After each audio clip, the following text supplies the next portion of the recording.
Hello, fellow poetry lovers. A poem for you today, A Dead Mole by Andrew Young.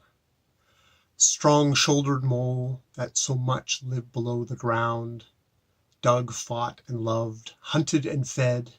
For you to raise a mound was as for us to make a hole.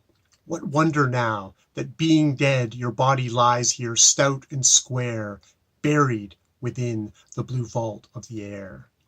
Yes, that is A Dead Mole by Andrew Young, 1939. He was a Scottish poet, clergyman, ordained in the United Free Church of Scotland, and a minister of a Presbyterian church, for what it's worth.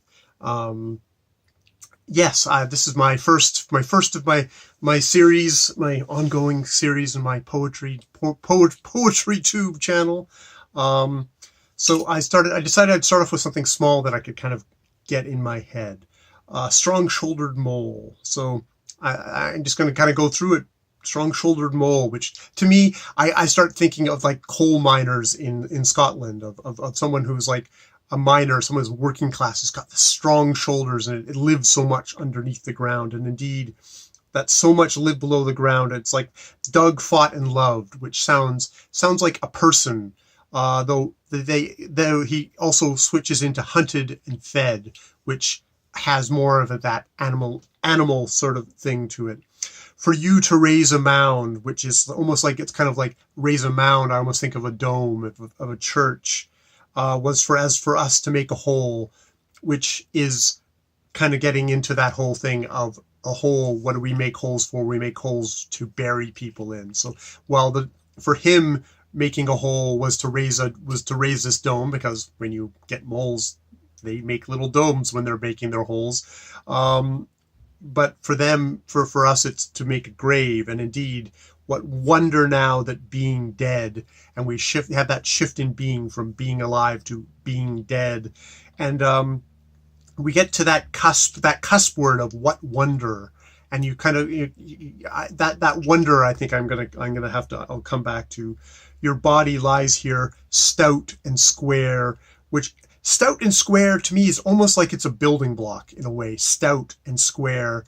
But it's also got a thing of like, I feel like if I'm going to think about this mole, it's like this is like a middle-aged or older mole. This isn't a skinny, emaciated mole. This is a stout and square mold. I almost get a kind of a thing of like middle class or older, an older stout and square kind of a stout and square mole, buried within the blue vault of the air. And I mean, you get the vault of air. I think of the vault of heaven, vault of indeed again a church, and we are talking about somebody who was a clergyman, but also that, this idea of being buried within the air, of like the solidity of the air, which might have a thing of kind of a solidity of a faith or of a feeling. I think I go back to this word, what wonder now that being dead. Like, what wonder? It's like, well, what is the wonder? He talks about being buried within the blue vault of air. That is almost like you've gone to it's like this mole has gone to heaven in a way. You get that sense of he's being buried. You're being buried in the blue vault of the air. It's like buried in almost like a kind of there's almost like a kind of a heavenly thing to that. I got to think. There's also a thing of, this is a Scottish poet talking about a rodent, and if you're going to talk about a Scottish poet talking about a rodent, even though it's a very kind of, it's a naturalistic thing, you got to think of Robbie Burns and his poem. I don't have the quite name, but it's the wee mousie, the best laid plans. I'm not going to do the Scottish dialect of it. I didn't read that out. I had a thing of going, a strong-shouldered mole that so much lived below the ground, and I'll stop there. I apologize.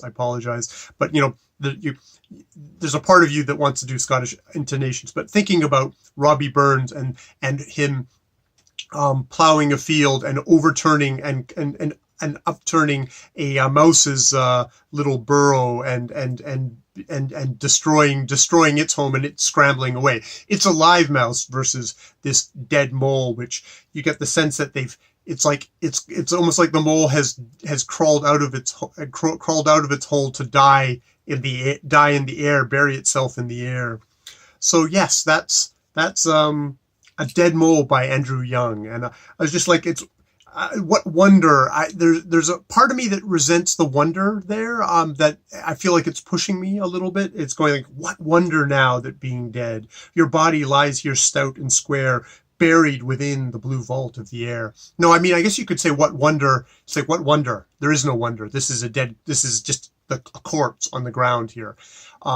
There's that, I guess there's like, I'm sure there's many meanings, but I get the thing of like, what wonder? It's like, oh, this is the wonder, this is a church. Or is it like, well, what wonder is there? There's just, we're matter, and the matter stops moving after a certain point, whether it's from old age or whatever, and we die.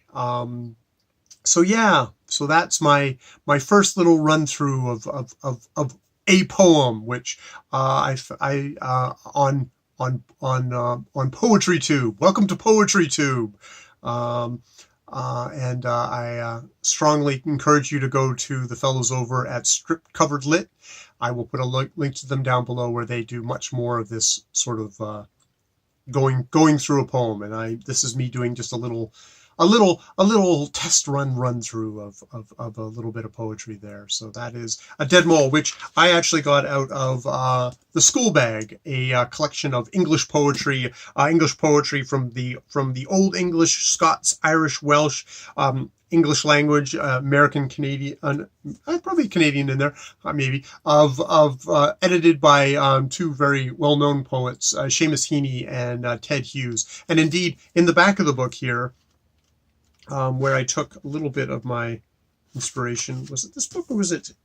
Yeah, I think it was this book.